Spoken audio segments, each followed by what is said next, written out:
Yeah, so again, some of the children came along to perform the Porthscatho dances. Emma is also the director of the local band, which is called St Anthony's Noise, and they played throughout the day. Other local singing groups like Roseland came along, yep. And it was quite a sort of celebration of music. One of the other things that was played that day was called, I think it was called Waltz on the Roseland, which was a jazz piece by Mike Hitchens of Portlow.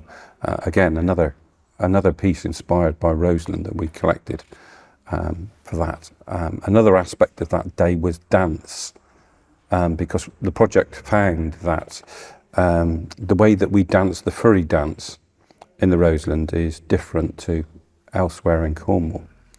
Normally, people line up in pairs to dance the furry dance and then sort of hop and skip forward and then form a circle and go around. But on the Roseland, and again at Mevergizzy, I believe, people form up initially in a line of 4 and move forward. And I think it was only really recognised through our project that we did things different, which was quite interesting. And so that was Merv and Alison Davey, who Merv's part of the Cornish National Music Archive project as well, and they're obviously really interested in dance, so they were fascinated to have the experience of it's a Porthscatho furry, isn't it? Mm-hmm.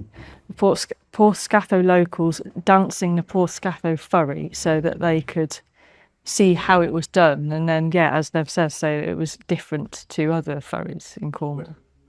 Well, some people have put forward the theory that that you can only dance starting 4 abreast if the streets are slightly wider. But I don't know how true that rings, because some of the streets in Mevergizzy are quite narrow. But that's the only theory I've heard, is that the streets might be slightly wider where we. One other interesting thing we found during the research is that a family that had emigrated from Porthscatho in the 19th century had emigrated to Wisconsin in the USA, and they had corresponded back to Porthscatho, and there was this very long poem that they had sent back.